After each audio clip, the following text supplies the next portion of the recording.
ایک مقدس شہر جسے بیت المقدس یا یروشلم کے نام سے جانا جاتا ہے، اس شہر کو دنیا کے سب سے پرانے شہروں میں سے ایک مانا جاتا ہے۔ اس دنیا کی تاریخ میں اب تک سب سے زیادہ انسانوں کی جانیں اسی شہر کے لیے گئی ہے، اور یہ کہنا بالکل بھی غلط نہیں ہوگا کہ جتنی زیادہ جنگیں اس شہر کو حاصل کرنے کے لیے لڑی گئی ہے، شاید ہی اتہاس میں اتنی زیادہ جنگیں کسی اور شہر کے لیے لڑی گئی ہو۔ دوستو، اس شہر کے بارے میں یہ بھی کہا جاتا ہے کہ اس شہر کا ذرہ ذرہ مقدس ہے۔ دوستو، آپ کو بتاتے چلیں کہ یہ دنیا کا اکلوتا ایسا شہر ہے جس کو تینوں ہی ابراہیمی مذہبوں یعنی کہ یہودیوں اور عیسائیوں کے ساتھ ساتھ مسلمانوں میں بھی حد سے زیادہ مقدس مانا جاتا ہے۔ یہودی مذہب کے مطابق ہماری دنیا کی شروعات اسی شہر سے ہوئی تھی۔ ساتھ ہی ساتھ ابراہیم علیہ السلام نے اپنے بیٹے کی قربانی کی تیاری بھی اسی شہر سے شروع کی تھی۔ اتنا ہی نہیں، اسی شہر میں وہ دیوار بھی موجود ہے جس کو یہودی مذہب میں سب سے زیادہ پوتر جگہ مانا جاتا ہے۔ یہ وہی دیوار ہے جس کو ویسٹرن وال کہتے ہیں، اور یہ دیوار ایک گریا کے نام سے جانی جاتی ہے۔ آپ کو بتاتے چلیں کہ یہ دیوار اسی ہیکل سلیمانی کا بچا ہوا باقی حصہ ہے جس کو ہزاروں سال پہلے حضرت سلیمان علیہ السلام کی طرف سے بنوایا گیا تھا۔ دوستو، وہیں عیسائیوں کا ماننا ہے کہ اسی شہر میں حضرت عیسیٰ علیہ السلام کی پیدائش کی جگہ موجود ہے۔ ساتھ ہی ساتھ عیسائیوں کا سب سے مین کلیسا بھی یہی موجود ہے، اور اگر بات کریں مسلمانوں کی تو اس شہر میں الاقصی نام کی وہ مسجد موجود ہے جس کو اسلام دھرم میں تیسری سب سے پوتر جگہ مانا جاتا ہے۔ یعنی مکہ مدینہ کے بعد مسلمان اگر سب سے زیادہ اہمیت کسی جگہ کو دیتے ہیں تو وہ یہی جگہ ہے۔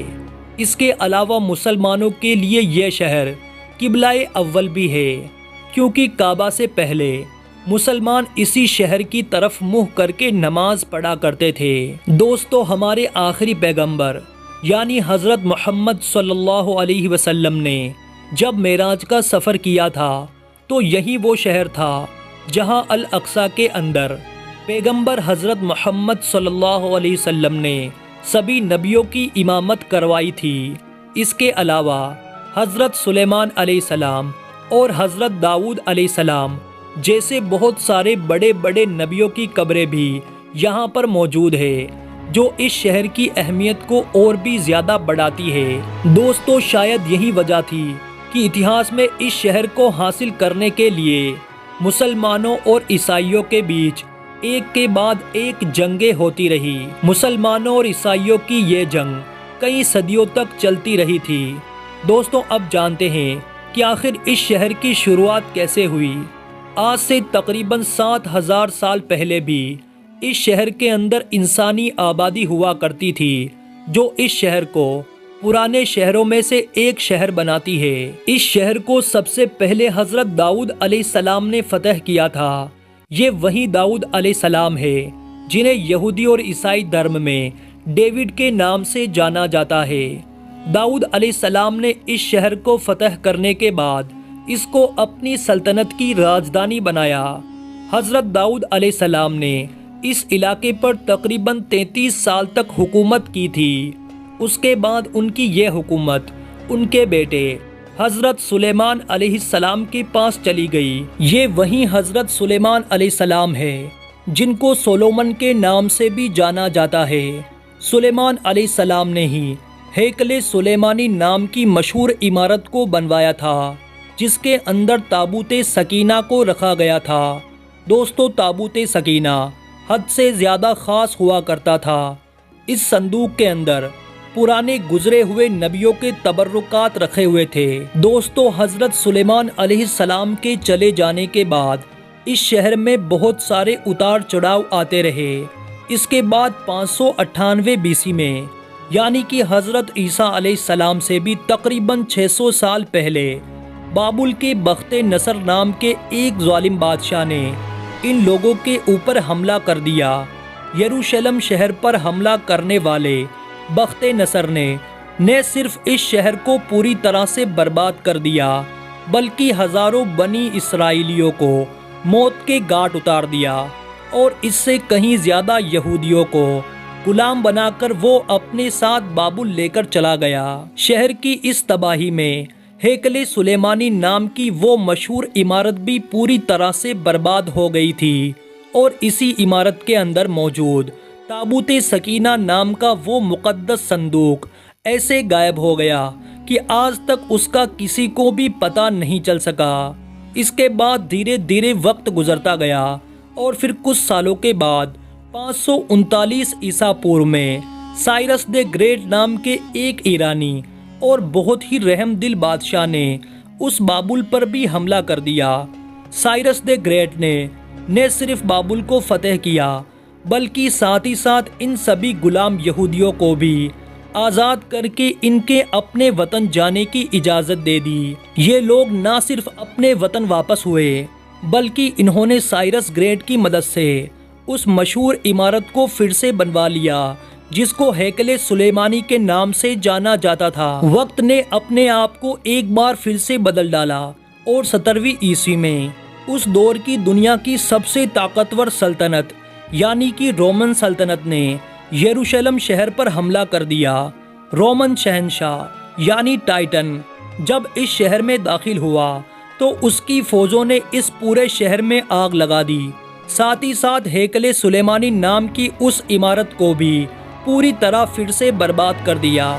جیسے جیسے وقت گزرتا گیا ویسے ویسے یہودیوں کا رومن ایمپائر کے اندر رہنا اور بھی زیادہ مشکل ہوتا گیا۔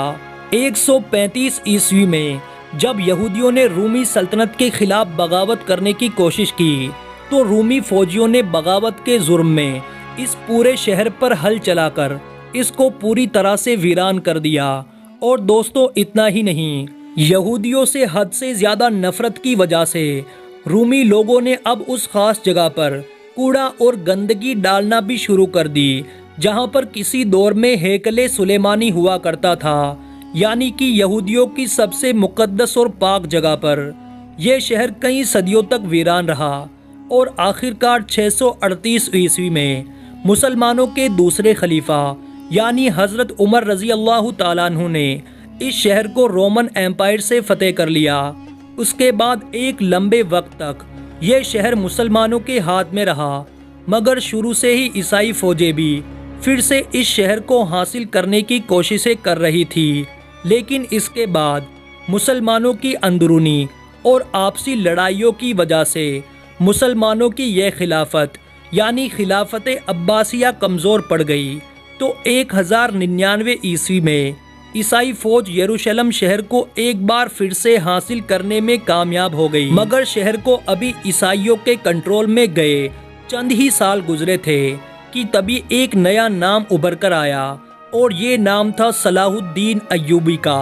وہیں صلاح الدین ایوبی جس نے بچپن سے ہی اس بات کی قسم کھا رکھی تھی کہ وہ ہر حال میں عیسائیوں سے اس شہر کو دوبارہ حاصل کر کے رہے گا۔ یہی وجہ ہے کہ صلاح الدین ایوبی نے شروع سے ہی اس شہر کو حاصل کرنے کی کوششیں شروع کر دی تھی، اور آخرکار 1187 میں یعنی 100 سال سے پہلے ہی ایک بار پھر سے یہ شہر مسلمانوں کے ہاتھ میں آ گیا، یعنی صلاح الدین ایوبی نے اس شہر کو فتح کر لیا تھا۔ اس کے بعد بھی اس شہر کو حاصل کرنے کے لیے عیسائیوں اور مسلمانوں کے بیچ کئی ساری لڑائیاں ہوئی، مگر لاکھ کوششوں کے باوجود بھی 1517 میں اس شہر کو سلطنت عثمانیہ کے طاقتور سلطانوں میں سے ایک سلطان سلیم اول نے فتح کر کے اپنی سلطنت میں ملا لیا۔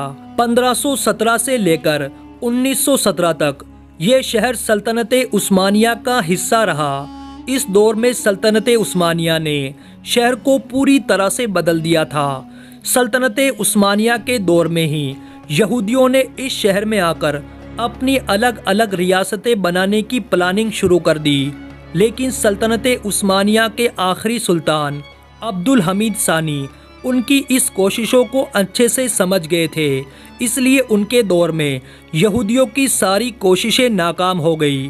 عبد الحمید ثانی کے بعد سلطنت عثمانیہ بہت کمزور پڑ گئی اور 1917 میں برٹش ایمپائر نے سلطنت عثمانیہ پر قبضہ کر لیا، جس کے بعد بہت وقت تک یہ علاقہ برٹش ایمپائر کے انڈر میں رہا۔ یہی وہ دور تھا جس میں جگہ جگہ سے یہودیوں کو بلا کر فلسطین میں جمع کرنا شروع کر دیا گیا۔